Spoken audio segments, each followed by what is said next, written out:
Now you can listen to Wine and Dine Radio while shopping at the grocery store or your neighborhood wine merchant.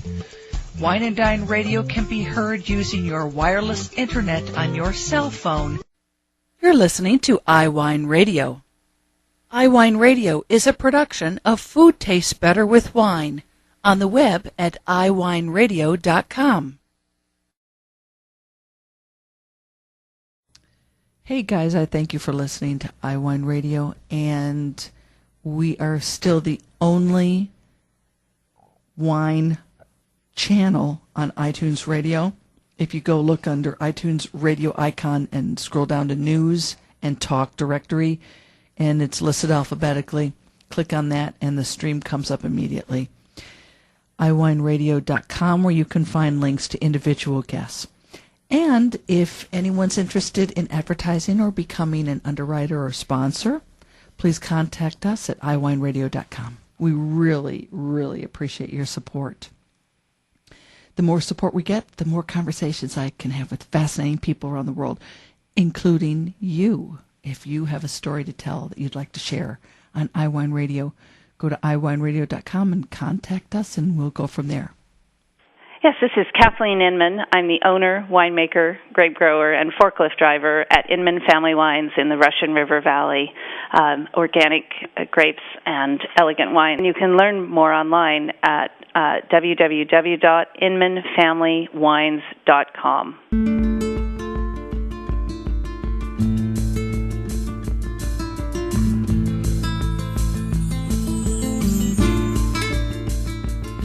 Welcome to Wine and Dine Radio. I'm Lynn Creelo-Chamberlain.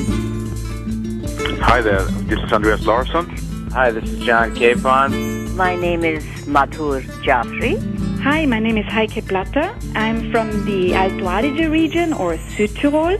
Hi, my name is Paul Dolan. I am absolutely passionate about growing organic and biodynamic fruit for our wines. Hello, my name is Lorena Garcia. Hello, my name is Fritz Maytag. This is Joyce Locke. I'm the author of Foodie Fight. Hi, this is Lydia Mandave, founder of 29 Cosmetics. Cheers, this is Rob Barnett, CEO and founder of VinVillage.com, where wine lovers connect. The last time I had the privilege of talking to Kathleen Inman, it was really not too long after she founded Inman Family Wines. Well, she's joining us again today from Santa Rosa. The focus is Pinot Noir and Chardonnay, and I really want you to pay close attention to what she has to say about, she prefers wines that are not picked ripe, so you don't get all that ripeness in the glass, and she prefers wines that have bright acidity that supports all the fruit without being over-the-top fruit. And of her wines are all fermented using the yeast from the vineyard and in the winery. It's very and her focus. She loves organic as well. Just all around wonderful, wonderful wines that we all should be supporting. And Kathleen, we thank you so very much for your time today on Wine and Dine. So let me start by asking you, if that's okay with you, to talk about your 2011 Russian River Valley Chardonnay, which is in distribution right now that people can get. And really, there's not a lot. It's very limited. But a California Chardonnay at 12.6% alcohol is almost unheard of these days. That's true. And it's not that I'm picking underripe. I'm picking when they're ripe. I'm not picking when they're overripe. I think that's the difference. Yeah. My philosophy is that a lot of people are actually waiting too long to pick their fruit in California.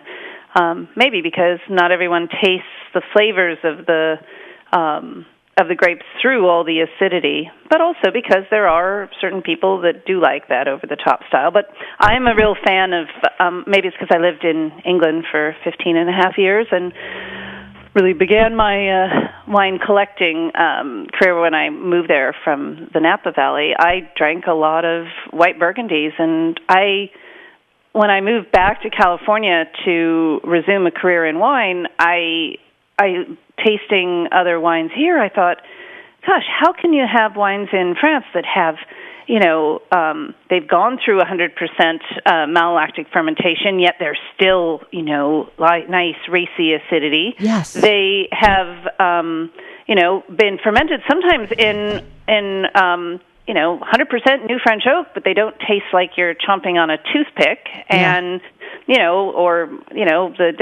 with the malolactic, they don't have, the French wines don't always have massive amounts of the diacetyls that give you that butter flavor.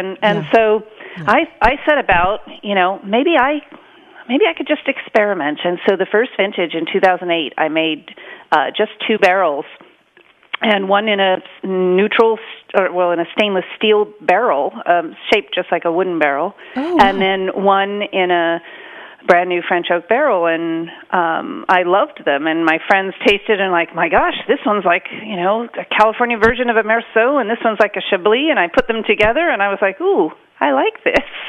So I started making just 50 cases the first year, and then it went up to about 190. And now the last vintage, I made about 650 cases. So it is around and about I think it's in about 20 markets in the country, and also available on our website. Yeah, I love to be. I mean, there are a lot of people that I talk to that have small production or wines are only available from the website. I love to direct people to be joining wine clubs. Yes. We have one that sort of does a little sample of everything I make, because I also make a little Pinot Gris and a little Rosé, and once in a while some sparkling. So it gives people a little a sample.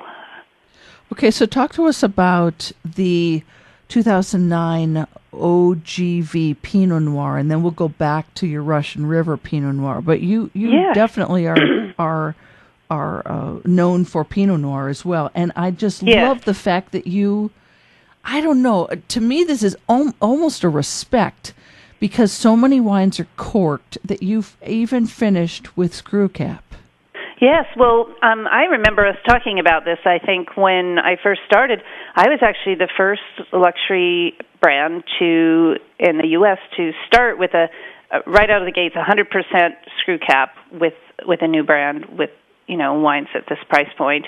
There were other people who had started to do it with their high-end wines, but there was no one who, I'm doing a screwcap only brand. And although I did trial corks on my Pinots in the first 2 years, I really loved the way the acidity seemed brighter. Yeah. The aromatics were just so much more intense, and of course, you didn't have any of the problems of having cork-tainted wines. Yeah. And they're so easy to open. Yes. When I travel, it's been when the TSA started saying you couldn't bring corkscrews, I'd arrive at wine events, and everybody's like, "Can I borrow your corkscrew?" And it's like, I don't need one. Wow. It was a great. It has all those extra advantages besides actually being a very technically, I think, the best closure for wine. I agree. Have you ever seen or tasted a wine that has closed under a glass? Oh, I have. Those are quite interesting and very sort of tactile. I love. It's quite cool opening them. They take special equipment, and when I started making my wines back in 2002, that wasn't available, and I had to get special equipment just to do the screw cap. Yeah. And I went through the process of doing them one bottle by hand using a machine, that did one bottle at a time. Wow. Having been through that learning curve when the Vinlock technology came out, I was like, I've already gone through the learning curve, so I didn't actually experiment with it. And I'm also a little bit concerned about the little ring, the O-ring that sits around and that the glass is seated upon, and whether that over time could deteriorate, whereas the screw cap, the Stelvin, is a mechanical closure, that's actually fixed onto the bottle. Okay, go on. Oh, I was going to say, but you really, more than the closure, it's really about what's in the bottle. But that, I call that wine we were talking about, the 2009 OGV. which is the estate vineyard. I call it the baby I give birth to every year. And people laugh, but I do literally labor over it in the vineyard because I take care of my own vineyard. I have people come and help me, but I am, every day I'm in the vineyard during the growing season, shoot thinning and doing all the other things, the positioning and whatnot that goes on. And then, of course, I labor over it in the vineyard. Whereas wines, when I buy grapes from other people, those are more like surrogate children that I'm raising. Yes. But there's a special affinity for me with the Olivet. I love my vineyard so much, and I farm it organically. I use the lunar calendar to make all the decisions for when I'm going to pick. Right now I'm busy brewing compost tea. I'm on the third day. Yes. I remember we tea. talked about that. Yeah. So I put that on 3 times, at bud break, at bloom, and at set. So I'm running a little bit behind because I was in Chicago for Pinot Days last week, and so I'm trying to catch up on brewing that tea. Oh my gosh! Talk to us. We're stay on the Pinot Noir focus, and I think this is it's almost reminds me of going through the vineyard like Sauternes or something where they're picking at different ripenesses. And with your OGV estate, you pick on 4 separate occasions at different ripeness levels. And well, I did in that particular vintage. Usually, it can range anywhere from 3 times to 5 times, and a lot of winemakers like to pick their vineyards, the vineyards they work with, by clone. And although I have 5 different clones here at Olivet Grange, I like to pick field blends of those clones at different snapshots of ripeness. Okay. And because in California it can get hot, and you can end up quickly having wine that is at a very high, potential alcohol and getting more sort of stewed fruit flavors. And I'm trying to make more elegant, delicate wines that have, that are naturally, I don't believe in adding water to dilute that sugar and create lower alcohol. I don't believe in adding acid to the wines. And so by picking several times, I end up capturing the different lovely characteristics that the grapes have at the different stages from when they first become ripe to when they might become too ripe. So the first pick might be 11% alcohol, beautiful floral aromas, really high acidity, but not a lot of mid-palate or body to the wine. And then by the time we get to the last one, the stems have ripened totally, and I do whole cluster fermentations, just picking the perfect clusters and putting them straight into the fermenter. And then that gives me a much richer wine. And then the skill comes, I go through all these barrels and from all these lots, and then I put the blend together. Wow. Oh gosh, thank you so very much for explaining all that in such detail, because the wine is just fantastic. And thank you, Kathleen. We thank you so very much for joining us today on Wine and Dine. You're absolutely a gem and so unique in what you do. I mean, seriously. Oh, thank you for having me. We will have links up for you to learn more, and just delicious wines, fantastic wines from Inman Family Vineyard in Santa Rosa. You're listening to Wine and Dine.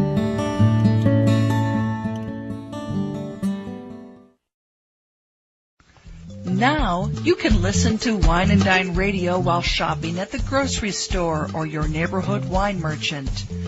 Wine and Dine Radio can be heard using your wireless internet on your cell phone. You're listening to iWine Radio. iWine Radio is a production of Food Tastes Better with Wine, on the web at iWineRadio.com. Hey guys, I thank you for listening to iWine Radio, and we are still the only wine channel on iTunes Radio. If you go look under iTunes radio icon and scroll down to News and Talk Directory, and it's listed alphabetically, click on that and the stream comes up immediately. iWineRadio.com, where you can find links to individual guests. And if anyone's interested in advertising or becoming an underwriter or sponsor, please contact us at iWineRadio.com. We really, really appreciate your support. The more support we get, the more conversations I can have with fascinating people around the world, including you. If you have a story to tell that you'd like to share on iWine Radio, go to iWineRadio.com and contact us, and we'll go from there.